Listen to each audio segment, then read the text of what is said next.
I didn't grow up with people really of like any other race, I feel like, than white, except for Native Americans. So it's interesting to me living in the South because I mean, definitely there's a lot of African Americans here and other nationalities as well. And so, like, it's interesting because I have to think back, like, well, I didn't grow up with this, so I sometimes feel like it's hard for me to fully understand some of, like, the racial tensions and stuff like that. But then I think back to, like, Native Americans and, you know, white people growing up where I'm from, and I'm like, oh, like, that makes sense. Like, it's just different. But there's a lot of similarities, I feel like, between those two groups and how it is, like, in places in the South. Whimsicast. Unpredictable encounters with voices from the unknown.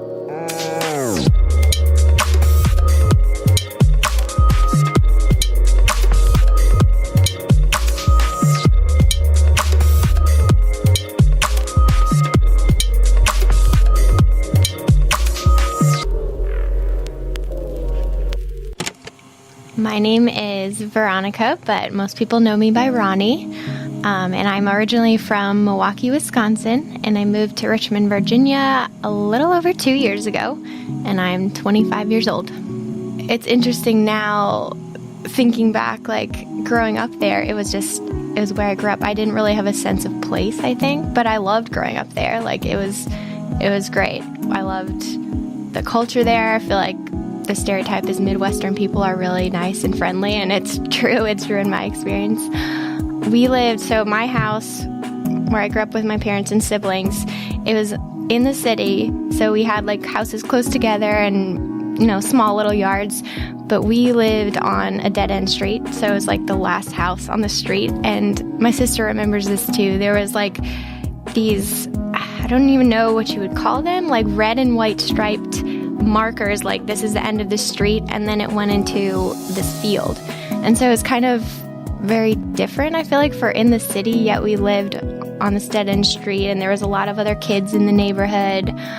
There's an apple tree, a pear tree in this field, a little lake with ducks. Like, so I think it kind of felt like the country, and my parents, especially my dad, is very outdoorsy, so it's probably the only reason he could, like, stand living in a city, maybe. And so we would always take walks in the field, and I mean, all my childhood, I remember walking to a park that was close by, or we'd fly kites in the field, or just go explore, and it was very, like, fun and free that way. And we had a really great neighborhood, almost something like, now looking back, I'm like, that was almost like a Sandlot type of thing, or like something like that, where all the neighborhood kids will get together and we'd pick up baseball in the street and, like, try to keep the ball from going down the sewers, or, like, just fun things like that.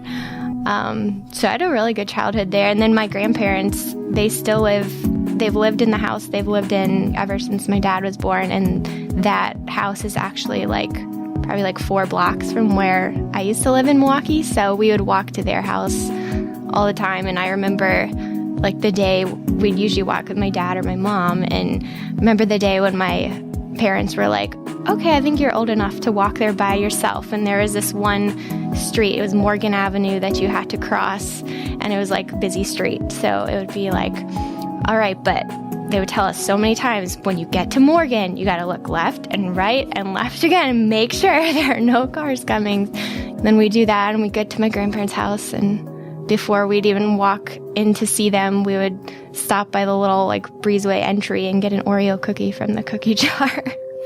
But those are things I remember.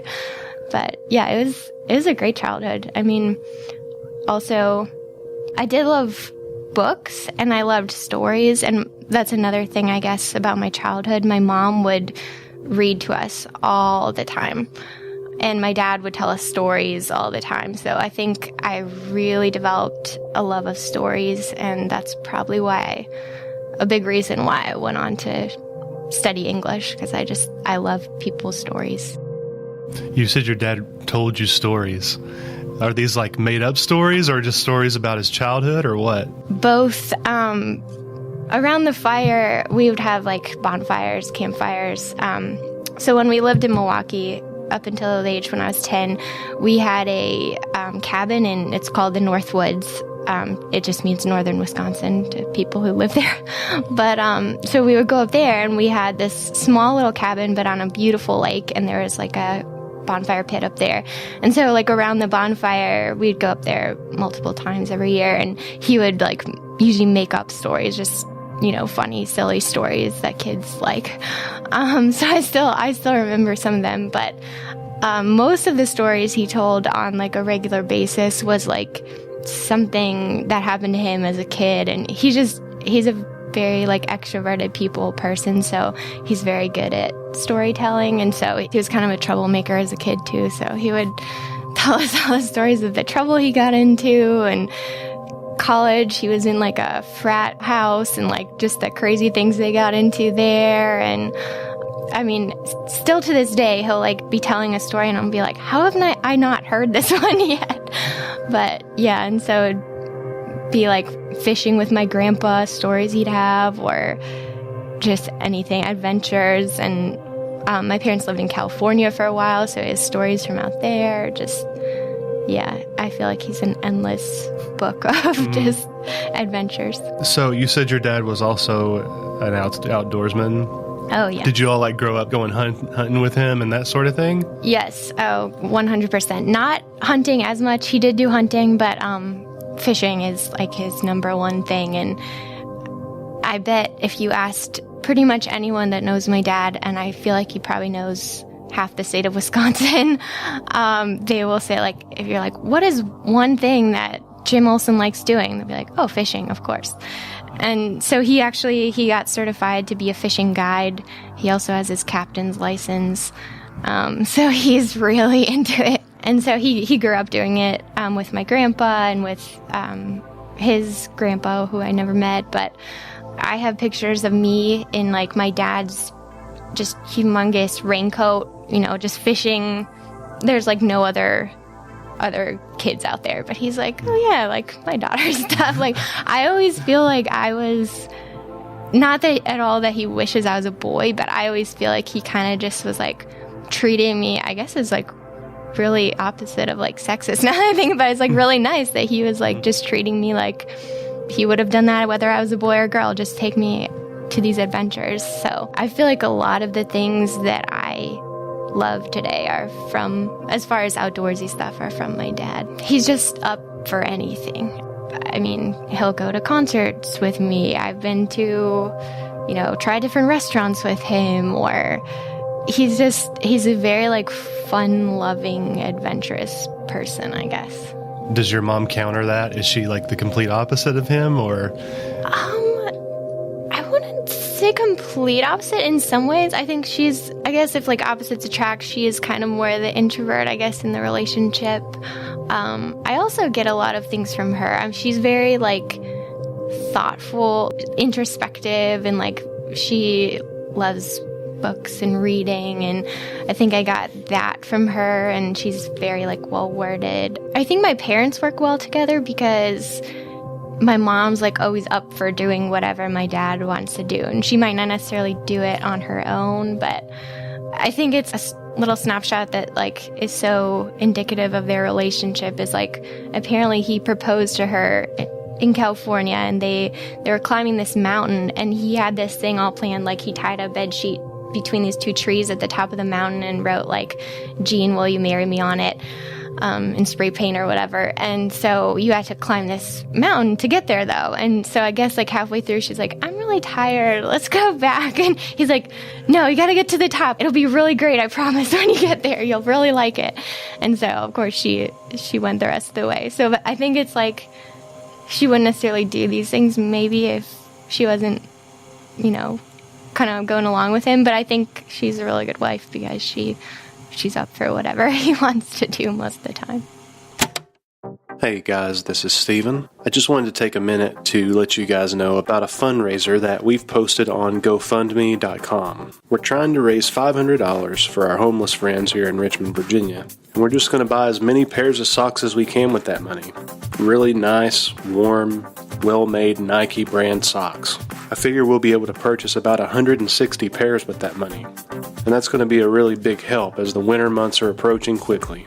We're going to be running this campaign throughout the month of November. So if you click on the link in the show notes, or if you just go to GoFundMe.com and search Whimsicast Socks for the Homeless, you'll be able to donate online.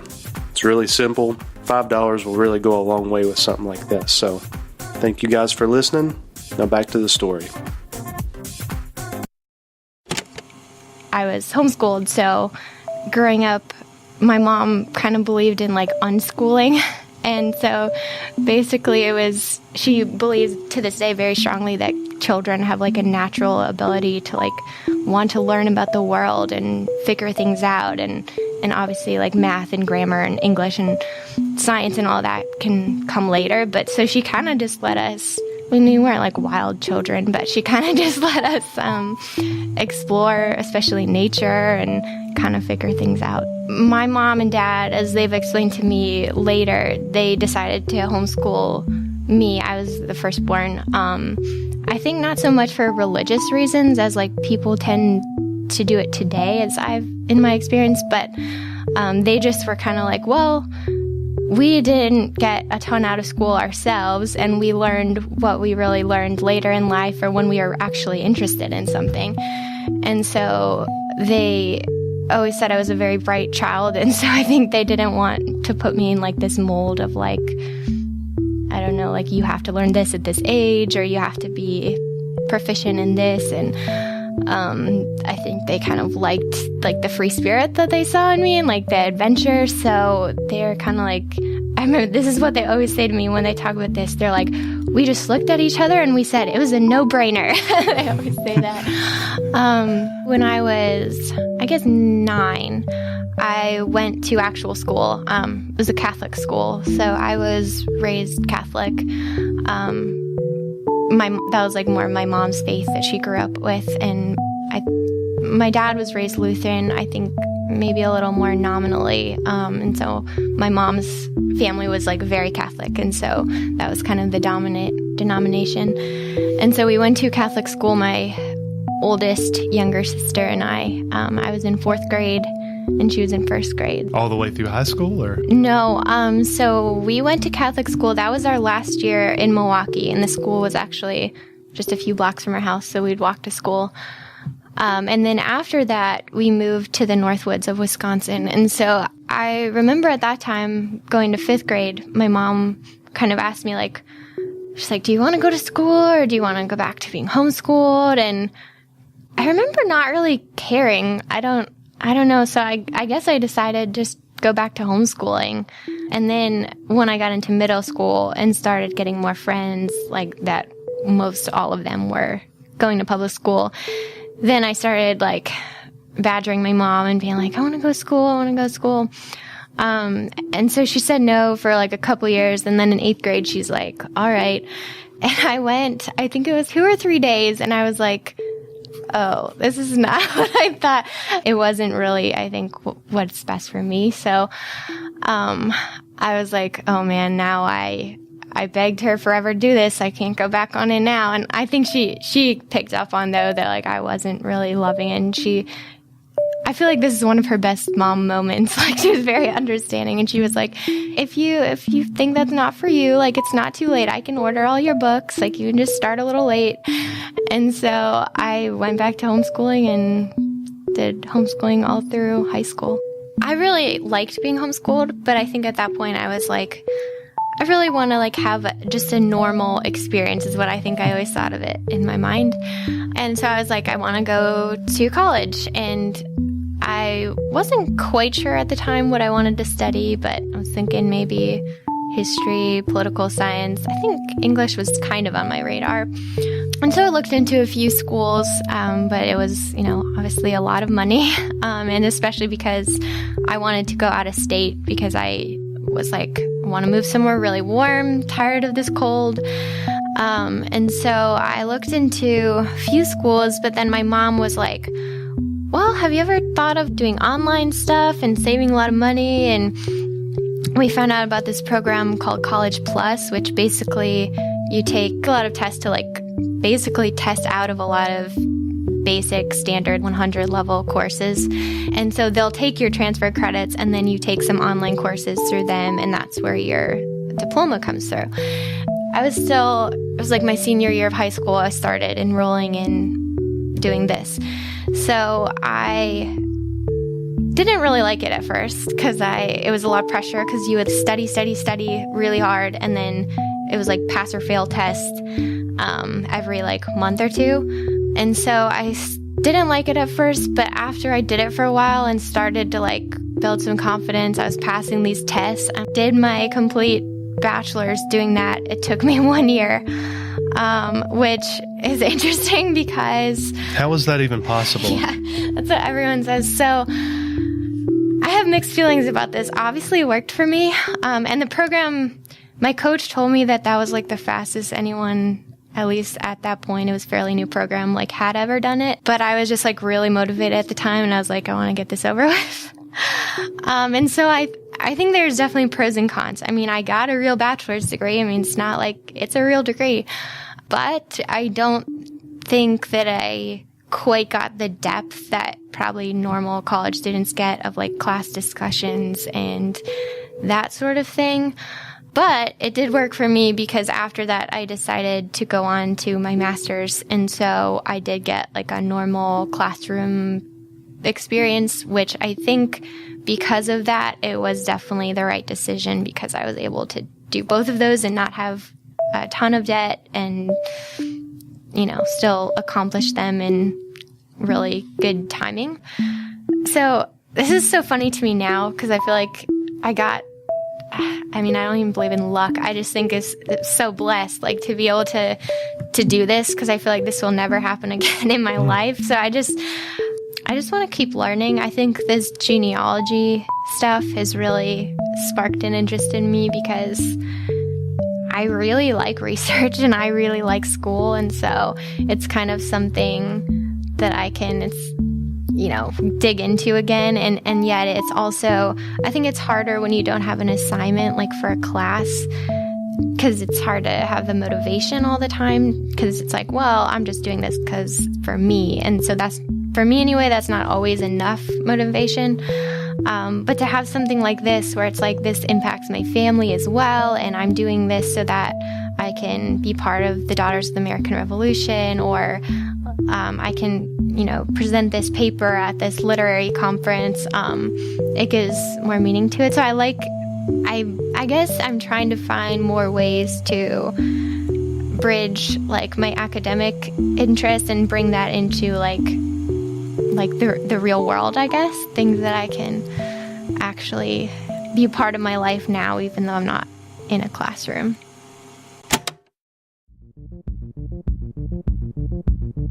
Hello, Whimsicast listeners. This is Steven Sanders, producer of Whimsicast. And I was just wondering if you guys had checked out the Facebook page yet, or the Instagram page, or perhaps the Twitter page. Whimsicast is on all three of those platforms. We're usually posting different stuff on all those things, so if you're into the show, the main reason I have those pages to begin with is so I can be in touch with you. So if you type in Whimsicast on Facebook, Instagram, or Twitter, you're going to find us there. All right, anyways, let's get back to the story.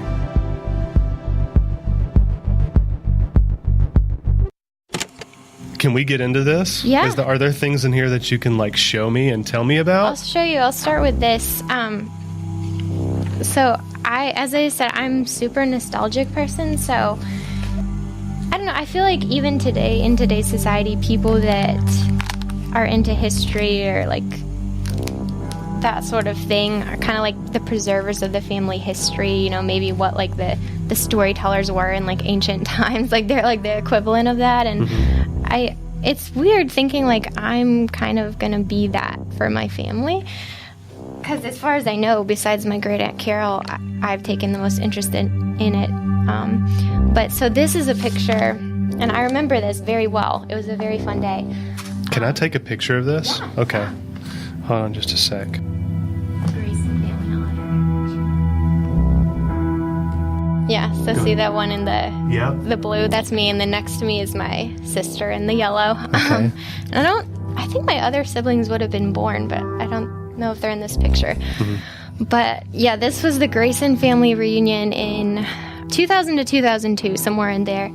in Milwaukee. And so the Grayson family came to Milwaukee, as far as I can tell from the research that my aunt has done, I think in the late 1800s. Before that, they were in Des Moines and Fort Dodge, Iowa, and then before that in Virginia. Yeah, this was a huge reunion, which I was 9 at the time, so I did not realize the amazing significance of that. I mean, we got people from, I think, all over the country to come back for that. Mm-hmm. But I do remember a very interesting thing about it is it was like such a fun day for most of these people I'd never met, and there were a lot of kids my age. And I remember even my 9-year-old self thinking at the time, these people are so fun and I feel like they're family even though I've never met them. And it was, I don't know, just like the stars aligned and everyone, I think, just had like a perfect time. Everyone got along super well, as far as I remember. But it's so interesting because I'd heard growing up that one of my relatives was like in line, fifth in line or something to be on the throne of England. And so she apparently gave that up because she fell in love with a commoner and married him.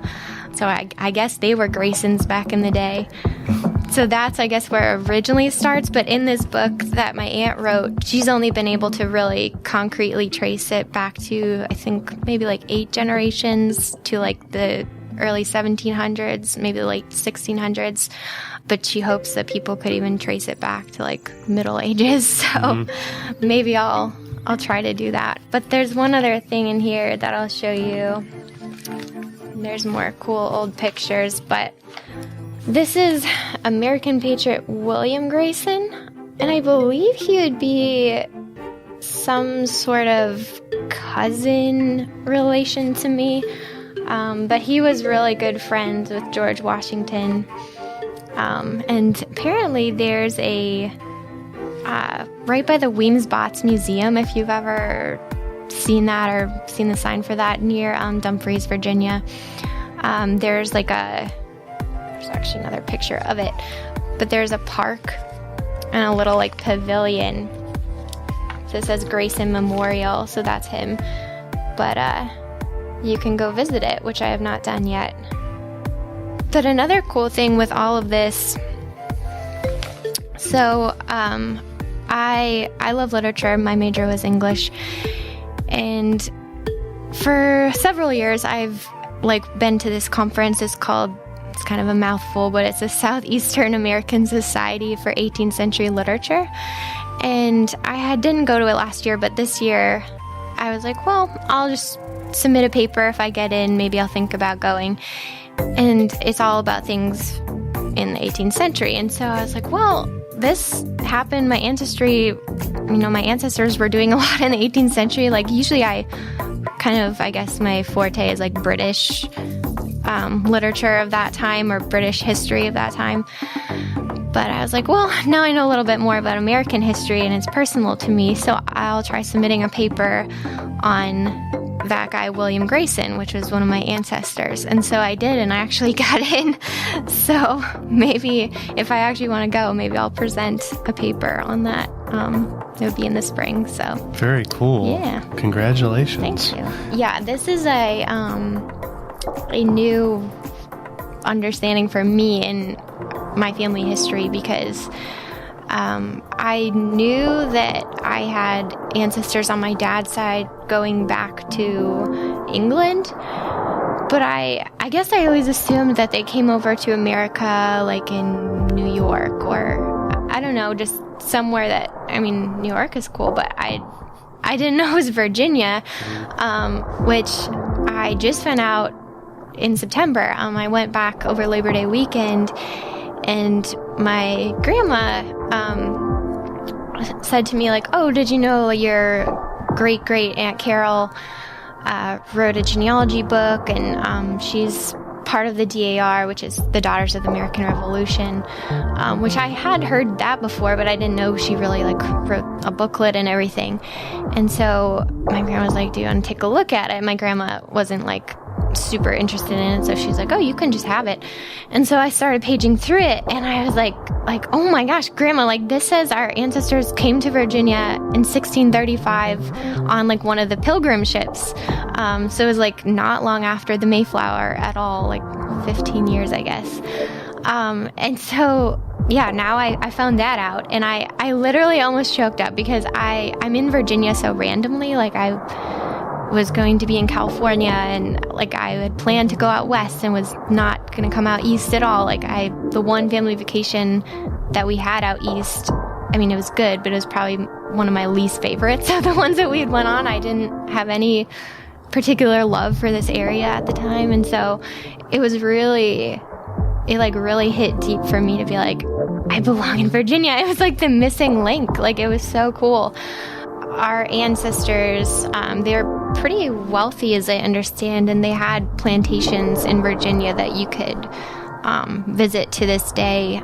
There's one called Bel Air and another one called Belmont, kind of around the Dumfries, Woodbridge, Leesburg area, like northern but west of DC. And her book doesn't explicitly mention it, but she says there was like a lot of black servants, and I've looked more into that, and I'm pretty sure that means slaves, because at the time that's what it would have been. I mean, it's not like it's rare. I mean, I feel like most people that, came from Virginia and were well off probably did, but growing up in Wisconsin, I was always like, well, I'll go back to this to really make it have an impact. So our church here in Richmond, they talk a lot about like corporate repentance. And I had a specific conversation with my husband. I was like, I really have a hard time with this because they specifically reference that in terms of slavery. And so I was like, I understand that, but I was like, my ancestors, they didn't have anything to do with that. And it's just like smack in the face. Like now I get it, but like it was interesting because Wisconsin was barely a state at the time of the Civil War. Like I was having a hard time making a personal connection. Like I felt like I was not being sincere when I would go to church and they would have like that corporate time of prayer. So I feel like this is a thing that people from the South can much more relate to. It made me a better person in a way, knowing this family history, because just seeing the good and the bad in your ancestors. And I mean, they also did great things and were brave and fought in the Revolutionary War. So it goes back to show that there's like two natures in people, and there's good and bad, and we see history through a lens of, in retrospect, it looks obvious, but, they may have had good ideas in one ways, but not good ideas in other ways, so.